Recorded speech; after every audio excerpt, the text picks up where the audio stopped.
የዜማ ስቃይ እንደቀጠለ ነው። ፍቅር እንግዲህ ቤት ድረስ መጥቶ አንቋሾና ሰድቧት ነው የሄደው። የእውነት ምንም መልስ እንኳን የላትም።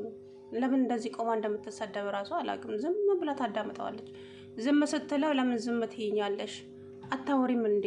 ከዚህ በኋላ ያሬድ ጋር ደርሳለሁ ብትይ ነግሬሻለሁ። አንቺ ቆሻሻ ውሻ ሙልጭ አድርጓት። ያ ሁሉ ስድብ ሲሰድባት እንኳን አንድም ነገር ቃላት አልመለሰችልኝም። ካሁን በኋላ አጠገቡ አልደርስም በይ ተናገሪ ሲላት ያው መልስ መለሰችለት። ሰውየው ደግሞ አጠገቧ የነበረው እንዴ እኔ እያለው ልትመታት ነው እንዴ? እኔ እኮ ታላቃችሁ ነኝ። እኔን እንኳን አታከብርም እንዴ? ተው እንጂ ተው ብሎ እሱ መለሰው ማለት ነው። ከዛም በተደጋጋሚ ስልክ ሀና ጋር ሲደውል ሀና ደግሞ ስልክ አታነሳለትም ለዚህ ለፍቅር ማለት ነው።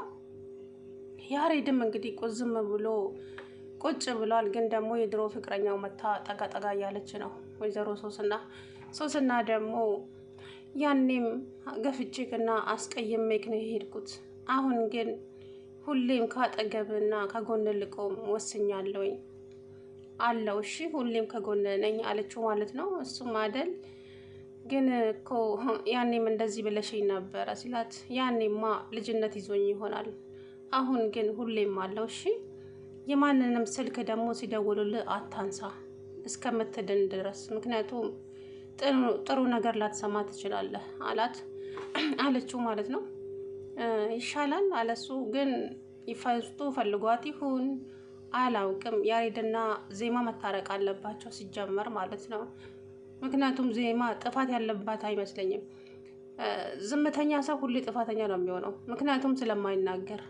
ገብቷቸዋል አይደለ? እቺ ልጅ ደግሞ ዝም ነው የምትለውና እያለቀሰች ብቻዋን ሰውየው ቢጠራት ራሱ ወይ አትልም ማለት ነው።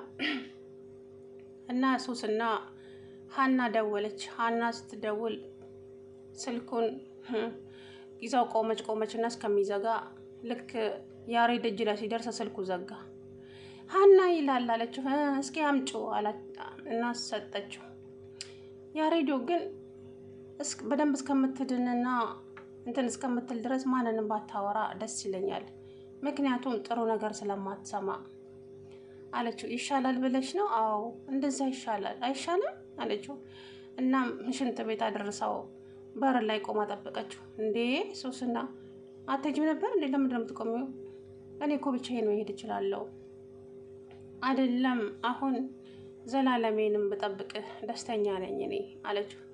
ካልሽ እሺ አለና ይዛው ቁልቁል ወረደች።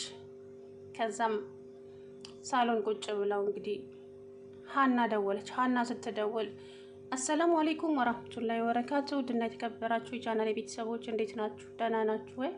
እኔ ያለው አልሐምዱሊላህ። እንግዲህ ዜማዬ የእውነት በጣም ነው የምታሳዝነው። አለመናገር እንዴት እንደሚጎዳ ግን ዝምተኛ ሰው ተጎጂ ነው ሁልጊዜም። ማንም ነው የሚጫወትበት ሞኝ መስሏችሁ ማለት ነው። ግን ደግሞ ዝምተኛ ሰው አንድ መናገር ከጀመረ ማንም አይችለውም። እች ልጅ ደግሞ ዝም ብላ ማልቀስ እንጂ ምንም መልስ አትመልስም። ፍቅር እንግዲህ ቤት ድረስ መጥቶ ሙልጭ አድርጎ ሰደባት። እንደዛ ቆማ እንኳን ስትሰደብ አንድ መልስ እንኳን አልመለሰችለትም። ጭራሽ ሊመታት እየተንጠራራ ነበር። እንዴ እኔ እኮ ታላቃችሁ ነኝ፣ እኔን አታከብሩም እንዴ አላት ሰውየው ማለት ነው። ከዛም ከዚህ በኋላ ያሬድ ጋር ደርሳለሁ ብትይ አንቺን አያደርገኝ ነግሬሻለሁ፣ አጠገቡ እንዳትደርሺ። ምን ትመስላለች እቺ ቆሻሻ ውሻ ብሏት አንቋሾ ሰድቧት ሄደ። ዝም ብላ ተሰድባ ዋጣ አድርጋ ወደ ቤት ተመለሰች። ከዛም በተደጋጋሚ ሀና ስልክ ላይ ቢደውል ሀና ስልኩን እያየችው፣ ይሄ ጅል ሰውዬ ደግሞ ምን አባቱ ፈልጎ ነው ስልክ ላይ የሚደውለው እያየች ስልኩን ትዘጋዋለች ማለት ነው። በመጨረሻም በአራተኛ ጥሪ አነሳች። ከዛን ያሬድ ብላ ደንግጣ ማን ቴክስት እንደላከላት አላውቅም። ከዛው ይሄው ፍቅር ደወለ። እሷ መልሳ ደወለችለት። ስደውል እኮ አታነሽም ሲላት አዎ አለችው። በሰላም ነው ስትለው አሁኑኑ ያሬድ ቢሮ እንድትመጪ እፈልግሻለሁ። ለምን ሲባል አለችው። ሁሉንም ነገር እነግርሻለሁ፣ ግን ያሬድ ቢሮ እንድትመጪ ይፈልጋለሁ እኮ። ለምን? እስካሁን ድረስ ጥፋተኛዋ አንቺ ትመስኝ ነበረ።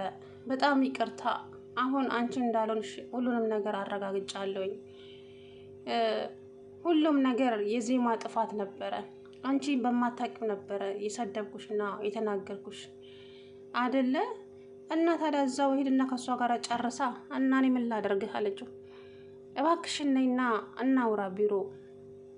አይ እኔ አሁን እዚህ አይደለሁም ክፍለ ሀገር ሄጃለሁኝ፣ ክፍለ ሀገር ነው ያለሁት መምጣት አልችልም አለችው። ከዛም ወይኔች ሴትዮ አለና ስልኩን ዘጋችበት። እንግዲህ ወደ ቢሮ ተመልሷል ማለት ነው። ዜማም ሻማ እያበራች እያለቀሰች እንግዲህ ከፈጣሪዋ ጋር እያወራች ነው። ያሬድና ዜማ መታረቅ አለባቸው። እቺ ደግሞ ሶስና ተብዬዋ እኔ እኮ የሚገርመኝ ነገር አንድ ነገር አለ። ማንኛውም ሰው ቢሆንም ከድራማውም ውጪ የሆነ ሰው ጥሎት የሆነ ሰው ሲያነሳ የማይወዱት ነገርስ?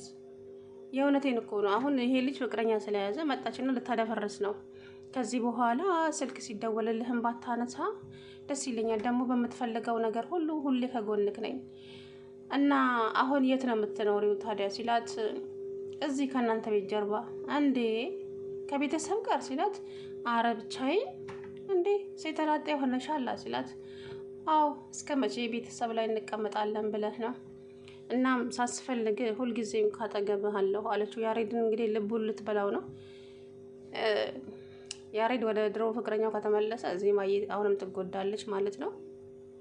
ግን ደግሞ ይቅር ተባብላችሁ አብራችሁ ብትመለሱ እና ከዜማ ጋር ብትሆኑ ደስ ይላል። ጥፋታውን እንግዲህ እሷ ነች የምታውቀው። ዜማ ግን ስታሳዝን የእውነት እንባዋ ዝም ብሎ ይፈሳል። እኔ ምስኪን የእውነት ዝምተኛ ሰው በጣም ነው የሚጎዳው። ሀናም እንግዲህ ስልኩን እላው ላይ ዘጋችና ፍቅር ላይ አያፍርም እንደ ደግሞ ምናምን እያለች ቁጭ ብላ ያሬድ ጋር ደወለች። ያሬድ ጋር ስትደውል ሀና ማነች? ሶስና እስኪ ስልኬን አቀብኝ፣ ስልኬ እየጠራ ነው አላት። እጅ ሶስና ተብዬዋም ሄዳ የያሬድን ስልክ ስታየው ሀና ይላል አለችው። አምጪው እስኪ አላት። ከዛ ይዛው ቆመችና ስልኩ ሊዘጋ አካባቢ ለያሬድ ሰጠችው። ወይ እሱም ደግነቱ ዘጋ አላት። ግን እንደኔ ያሬድ ስልክ ባታወራ ጥሩ ነው። ምክንያቱም ጥሩ ነገር ስለማትሰማ ላንተ ጥሩ አይደለም። ለስከ አገግመ እስከምትነሳ ድረስ ስልክ ባታወራና ማንንም ባታገኝ ደስ ይለኛል አለችው። ብቻዋን ልታጠም እንደሆነ ከዛ አረ እንደዛ ይሻላል ብለሽ ነው አላት። አዎ አይሻልም አለችው። እስቲ እንግዲህ አለ። ምክንያቱም አሁን እሷ በደካማ ጎኑ ልትገባ ነው። ከዜማ እንደተጣላ ስለምታውቅ እሷ ያሬድን የራሷ ልታደርገው ነው። እሱ ደግሞ እውነተኛ ፍቅር ከዜማ ካለው ልቡ ዜማ ጋር ነው እንጂ የድሮዋ ፍቅረኛው ጋር ይኖራል ብዬ አላስብም። አይ እንግዲህ ከእናንተ ቤት ጀርባ ነው ያለሁት፣ በምትፈልገው ነገር ሁሉ ሁሌም ከጎን ነኝ አለው ብለዋለች። እንግዲህ ያሬድ ሀሳቡ ምን እንደሆነ ባላውቅም በዝምታ አልፎታል። እሷ ግን የእውነት ትፈልገዋለች። ዘላለሜን ሁሌም ከጎን መቆም ነው የምፈልገው፣ በቃ አለው። እሺ በምትፈልገው ነገር ሁሉ ጠይቀኝ እኔ አለው ብለዋለች። እሱም እንግዲህ ፈገግ ብሎ እሺ አለ። እና ታዲያ አትሄጂም ወደ ቤትሽ? ምን ትሰሪያለሽ? ጉድ እኮ ነው ወንድ ላጤ ቤት እንደዚህ መጎለት። ታዲያ ምን የእውነት እስከ ዛሬ ሴት ነበርሽ? እሱ ከዜማ ጋር ስለነበር ነው አሁን የመጣሽው ወይስ ከዜማ ስለተጣላ? ቀን ያጣላቸውን ደግሞ ቀን ያስታርቃቸዋል። ግን ዜማዬ በጣም ነው ያሳዘነች የእውነት ምስኪን። ምንም እንኳን ክፉ ቃል አልተናገረችም። ልጁ እንደዛ ሲወርድባት ውሻ ቆሻሻ ብሎ ሲሰድባት ማለት ነው። ውሻ የሚል ሰው የሚሰስለው ሲያስጠላ የእውነት ውሻ አይባልም። የሰው ልጅ የሰው ነው፣ የሰው ልጅ ነው። ውሻም ውሻ ነው እንዴ! እንዴት ነው የሰው ልጅ በውሻ በትመስሉት? ውሻ አንቺ ውሻ ልትል ነበር ያቺ ቤቲ ማለት ነው።